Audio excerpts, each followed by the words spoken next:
Hola, ¿qué tal? ¿Cómo están? Continuamos con nuestro curso de Derecho Público. En este caso vamos a analizar el tema descentralización territorial. En Derecho Público hay dos nociones de descentralización, la descentralización por servicios y la descentralización territorial. La descentralización por servicios, representada básicamente en la figura de los entes autónomos y servicios descentralizados, y la descentralización territorial, representada básicamente a partir de los gobiernos departamentales. Cuando hay descentralización territorial, hay un órgano central y órganos descentralizados. El órgano central será el Estado central y los descentralizados los gobiernos departamentales. También hay aquí descentralización por materia, en tanto vamos a tener una materia departamental y una materia municipal consagradas normativamente.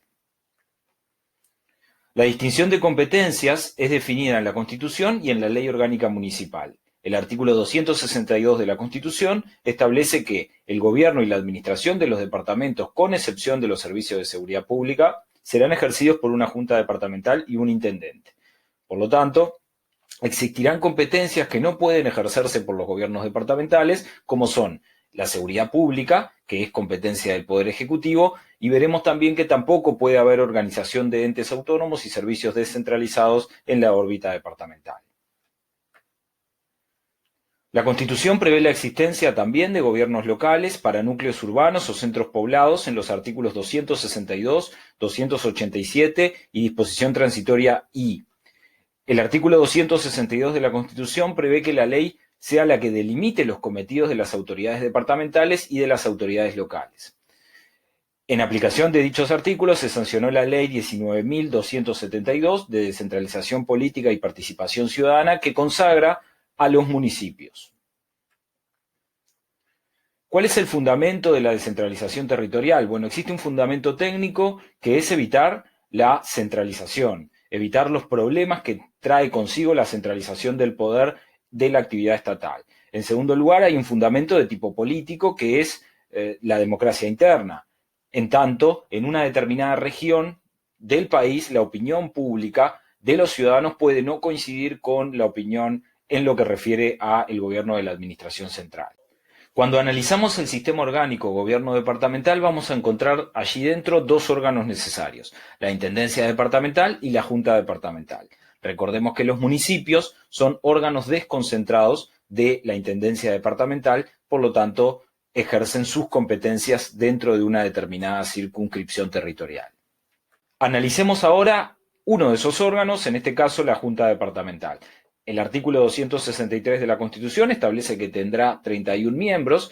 Dicha cantidad puede modificarse por ley a partir de lo dispuesto en el artículo 269 de la Constitución. Los miembros son electos por los electores inscritos en el departamento y les aplica la representación proporcional integral. El lema ganador de la intendencia tiene la mayoría absoluta en la Junta Departamental, cuenta con 16 ediles. El resto de las bancas serán para el resto de los partidos políticos. El régimen político a nivel departamental es un régimen presidencial. Recordemos que el referéndum a nivel departamental se encuentra previsto en la Constitución para actos legislativos departamentales y aquí el requisito será de el 20% de los ciudadanos inscritos en el departamento que podrán presentar el recurso de referéndum.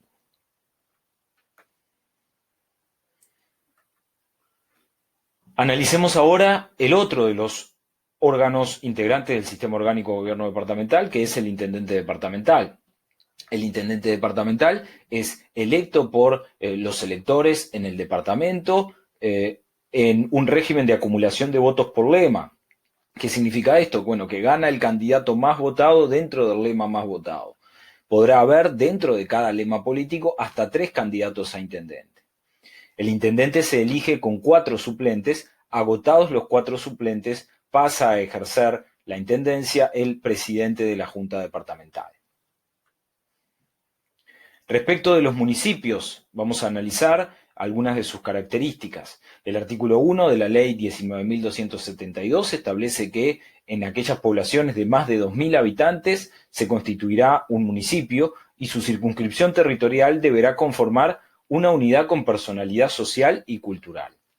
Podrá haber un municipio también en aquellas poblaciones que no alcancen el mínimo de habitantes requeridos, los 2.000 en este caso, a iniciativa del intendente o del 15% de los inscriptos residentes en una localidad o circunscripción. Respecto de los municipios dentro de las capitales departamentales, se requerirá para constituirlos iniciativa del intendente y aprobación de la Junta Departamental. A nivel administrativo, recordemos que son órganos desconcentrados del intendente departamental que ejercerán su competencias que originariamente eran del intendente dentro de la circunscripción territorial del municipio. Son órganos integrados los municipios por 5 miembros y sus cargos son de carácter electivo, distribuidos por el sistema de representación proporcional integral. Para integrar el Consejo Municipal se requieren 18 años cumplidos, ciudadanía natural o legal con 3 años de ejercicio y estar radicado dentro de los límites territoriales del departamento desde por lo menos 3 años antes. El primer titular de la lista más votada dentro del lema más votado en la respectiva circunscripción territorial, en el respectivo municipio, que resulte electo, será el alcalde y presidirá el municipio. Los restantes miembros se denominarán concejales y serán de carácter honorario. ¿Cuál es la competencia de la Junta Departamental? Bueno, en primer lugar, tiene competencias legislativas, en tanto dicta decretos con fuerza de ley en su jurisdicción. En segundo lugar, ejercerá funciones de control del intendente departamental. El artículo 273 de la Constitución establece: la Junta Departamental ejercerá las funciones legislativas y de contralor en el gobierno departamental y su jurisdicción se extenderá a todo el departamento. ¿Cuáles son las atribuciones financieras de las juntas departamentales? Están previstas en los artículos 273 de la Constitución. Allí se establece que podrán sancionar los presupuestos elevados a consideración por el intendente, crear o fijar a proposición del intendente impuestos, tasas, contribuciones, tarifas y precios por servicios mediante mayoría absoluta del voto del total de sus componentes. En cuarto lugar, podrán requerir la intervención del Tribunal de Cuentas para informarse sobre cuestiones relativas a la Hacienda o a la Administración Departamental. Esto puede ser solicitado por 1/3 de los miembros de la Junta Departamental. Podrán destituir a propuesta del intendente y por mayoría absoluta de votos del total de componente a los miembros de las juntas locales no electivas. Recordemos que a partir de la ley 19.272 las juntas locales pasan a llamarse municipios y son electivos, por lo tanto este inciso queda un poco vacío de contenido.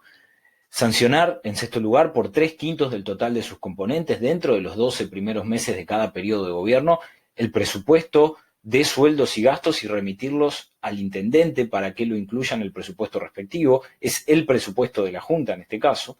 Nombrar los empleados de sus dependencias de la Junta Departamental, corregirlos y suspenderlos y destituirlos en casos de ineptitud, omisión o delito, pasando los antecedentes a la justicia.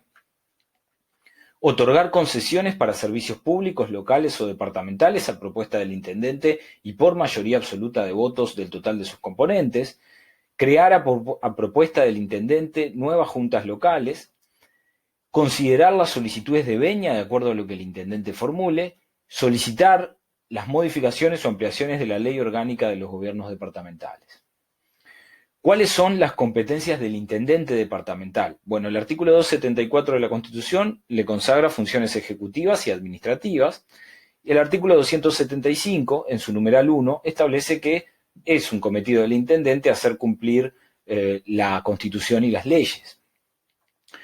A su vez, promulgar y publicar los decretos sancionados por la Junta Departamental, preparar el presupuesto para someterlo a la Junta Departamental, proponer a la Junta para su aprobación impuestos, tasas y contribuciones y fijar los precios, nombrar los empleados de su dependencia, corregirlos, suspenderlos, destituirlos en casos de ineptitud, omisión o delito con autorización de la Junta Departamental, presentar proyectos de decretos y resoluciones de la Junta Departamental y observar los que aquella sancione dentro de los 10 días siguientes a la fecha en que se le haya comunicado la sanción, designar los bienes a expropiarse por causa de necesidad o utilidad pública con anuencia de la Junta Departamental, designar los miembros de las juntas locales con anuencia de la Junta Departamental y velar por la salud pública y la instrucción primaria, secundaria y preparatoria industrial a nivel del departamento.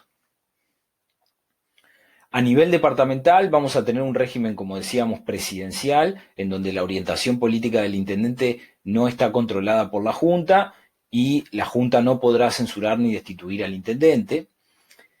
Por 1/3 de votos se puede llamar a sala al intendente para pedirle informes respecto de situaciones que se pretendan controlar o respecto de información para legislar por parte de la Junta Departamental. Y a su vez, la Junta Departamental, como cometido de control, tendrá la posibilidad de crear una comisión investigadora, siendo los únicos investigados posibles el intendente y sus oficinas dependientes, que serán quienes estén obligados a informar sobre el tema investigado. ¿Cuáles son las herramientas de control que tiene el gobierno central sobre la legislación impositiva departamental? Bueno, el artículo 300 de la Constitución establece la necesidad de mantener una armonía entre la política fiscal nacional y la política fiscal a nivel departamental. El Poder Ejecutivo podrá apelar con efecto suspensivo ante la Cámara de Representantes un decreto de la Junta Departamental que cree o modifique impuestos. En este caso lo podrá hacer por razones de conveniencia, porque no hay una armonía entre la política tributaria nacional y la política departamental. Dicho recurso debe presentarse dentro de los 15 días de publicado en el Diario Oficial y lo resolverá la Cámara de Representantes dentro de un plazo de 60 días. A su vez, también tendremos la posibilidad de otro recurso, que es el previsto en el artículo 303 de la Constitución, que aplicará frente a decretos de la Junta Departamental o resoluciones del intendente contrarios a la Constitución y a las leyes, que no sean pasibles de presentarse ante el TCA. En este caso, podrán ser apelados ante la Cámara de Representantes dentro de los 15 días de su promulgación dichas normas por 1/3 de la Junta Departamental o por 1000 ciudadanos inscriptos en el departamento. También resolverá el recurso la Cámara de Representantes dentro de un plazo de 60 días. El artículo 301 de la Constitución establece ciertas restricciones con referencia a la deuda pública departamental. Dice el artículo 301. Los gobiernos departamentales no podrán emitir títulos de deuda pública departamental ni concretar préstamos ni empréstitos con organismos internacionales o instituciones o gobiernos extranjeros, sino a propuesta del intendente aprobada por la Junta Departamental previo informe del Tribunal de Cuentas y con la anuencia del Poder Legislativo otorgada por mayoría absoluta del total de componentes de la Asamblea General en reunión de ambas cámaras. Como podrá observarse, existen muchos requisitos para emitir títulos de deuda pública departamental o concretar préstamos o empréstitos con organismos internacionales o gobiernos extranjeros. ¿Cuáles son las fuentes de recursos económicos, en este caso, de los gobiernos departamentales? Bueno, en primer lugar, los impuestos sobre la propiedad inmueble urbana y suburbana, situada dentro de los límites de su jurisdicción. Aquí tenemos el típico caso de la contribución inmobiliaria. En segundo lugar, el impuesto a los baldíos y a la edificación inapropiada en las zonas urbanas y suburbanas de las ciudades, villas, pueblos y centros poblados. En tercer lugar, los impuestos establecidos con destino a los gobiernos departamentales y los que se creen por ley en el futuro con igual finalidad sobre fuentes no enumeradas en este artículo. Aquí tenemos impuestos de carácter nacional que son destinados a los gobiernos departamentales. Un ejemplo puede ser el IMESI. Contribuciones por mejoras a los inmuebles beneficiados por obras públicas departamentales. Aquí la posibilidad de los gobiernos departamentales de crear contribuciones por mejoras. Tasas, tarifas y precios por utilización, aprovechamiento o beneficios obtenidos por servicios prestados por el gobierno departamental y contribuciones a cargo de las empresas concesionarias de servicios exclusivamente departamentales. Aquí tendremos todas las tasas, tarifas, los precios que pueda cobrar la Intendencia Departamental y los montos respectivos que pudiesen surgir de concesiones que se le dé a privados de bienes departamentales o de servicios departamentales. Allí ese monto será una fuente de recursos para los gobiernos departamentales. Impuestos a los espectáculos públicos, con excepción de los establecidos por ley, con destinos especiales mientras no sean derogados, y los impuestos a los vehículos de transporte, conocido como la patente de rodados. Seguidamente tendremos los impuestos a la propaganda y avisos de todas clases, los beneficios de la explotación de los juegos de azar, los impuestos a los juegos de carreras de caballos y demás competencias en que se efectúen apuestas mutuas, el producido de las multas, las rentas de los bienes de propiedad del gobierno departamental y el producto de la venta de estos, las donaciones, herencias y legados que se le hicieren y aceptare, la cuota parte del presupuesto nacional, del porcentaje del presupuesto nacional que se fija en la ley presupuestal y que es asignada a los gobiernos departamentales, también es una fuente de financiamiento. Otras disposiciones a considerar: el artículo 298 de la Constitución, que establece la ampliación por ley de las fuentes departamentales recién analizadas en el artículo 297, y el artículo 299 de la Constitución, que establece la publicación y la obligatoriedad de dicha publicación para aquellos decretos que regulen impuestos departamentales. Los mismos no serán obligatorios, sino después de 10 días de publicados en el Diario Oficial, y además deben publicarse en 2 diarios del departamento.